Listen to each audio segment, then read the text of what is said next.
Hi everyone, this is Dr. Catalana. The purpose of this presentation is to provide an overview of Learning Module 4 for EDCI 594. So Learning Module 4 is all about gifted education programming. During this module, we will examine how is gifted education actually provided. So what does it look like within the school? Last week, we examined whether gifted education was a right or a privilege, and that was, as always, for me, a difficult discussion because, as we have discovered, there is no federal law that mandates and requires, and most importantly, funds gifted education. I did want to follow up from that to give you some information in terms of how this works for states. So you'll see across this infographic here, and this is a few years old. I believe this is 2014. But the green states are gifted education is mandated and fully funded. And then you'll see the blue, it's mandated and it's partially funded, all the way down to gifted programming not being mandated and not being funded. So we definitely have a lot of variety going on here. Within South Carolina, it is mandated and partially funded. So that's important to know, particularly as we think about the context within our federal definition and not having a federal mandate, but within our state, we do have a mandate as well as being partially funded.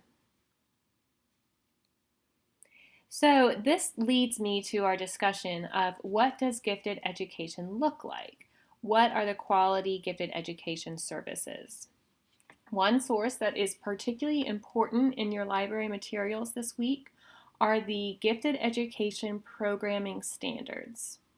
I would highly recommend that you print this out or at least save it to your desktop.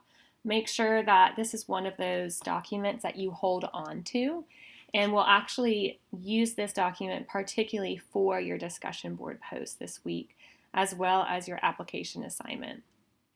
So the National Association for Gifted Children put out these 6 standards for quality gifted education programming. So you'll see we have standards for learning and development, assessment, curriculum planning and instruction, learning environments, programming, as well as professional development.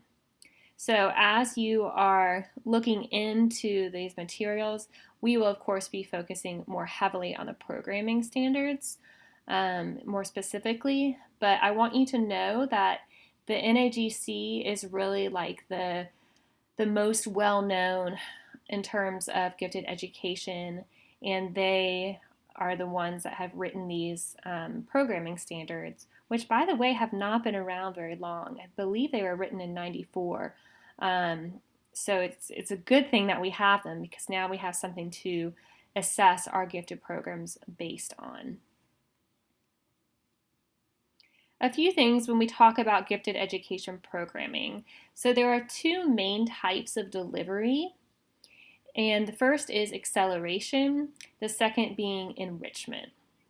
So acceleration is mainly teaching content at a faster pace.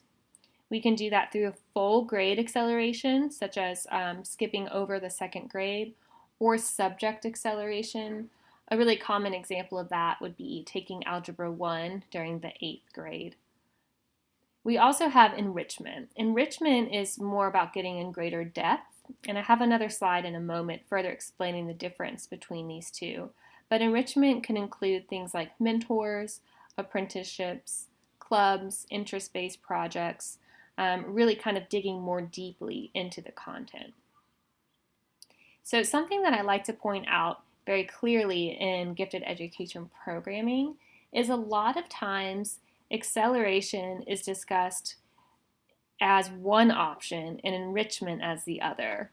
And I really want you to notice that the 2 can go hand in hand. It's not like we have to have a fully accelerated program or a fully enrichment-based program.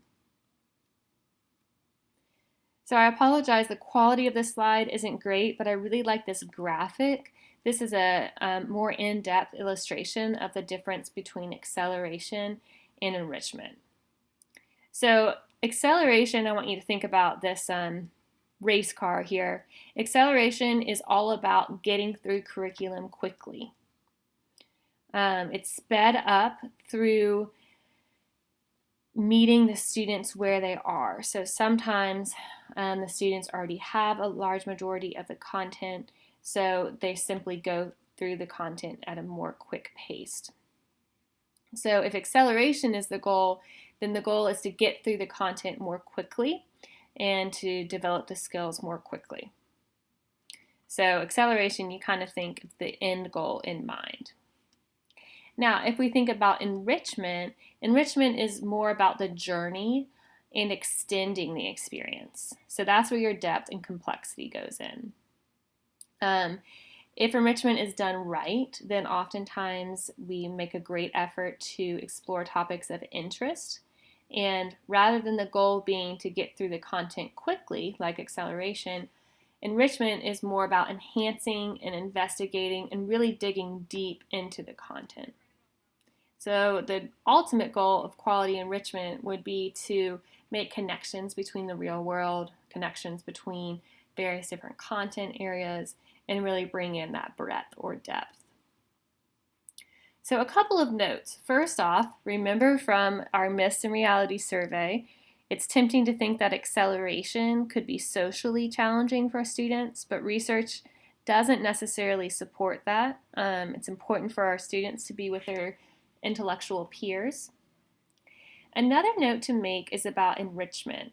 So enrichment can be really good if it's done well. I've also seen enrichment done very poorly. The key to really quality enrichment is that it actually extends the learning going on in the classroom. A lot of times we have gifted programs that say they are enrichment, but really they're providing a fully different curriculum that doesn't actually extend and bring breadth or depth from the content studied in class.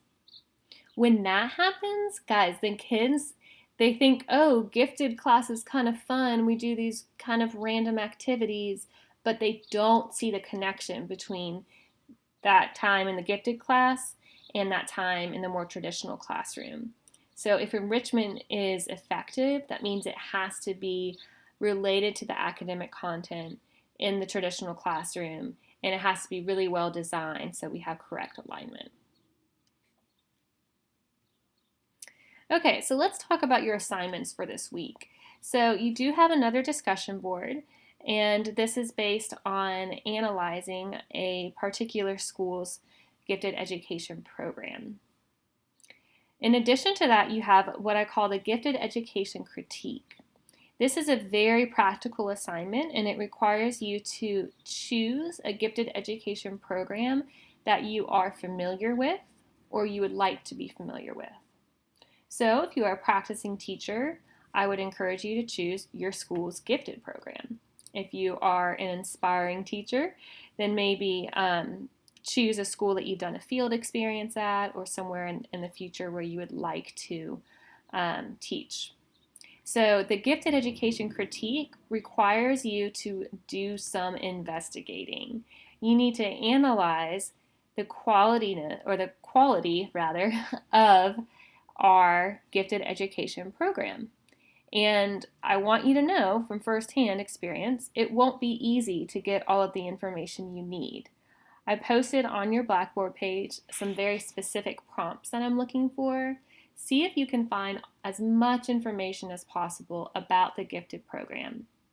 That will require you to look through those programming standards from NAGC, and it will also require you to really apply the content from our library materials. If you are unable to find answers to all of those questions, that's okay. I just need to know why, and I need you to explain how you attempted. So for example, I've had students say, I tried to contact my principal to see how many students we had, and nothing happened. So something to that like.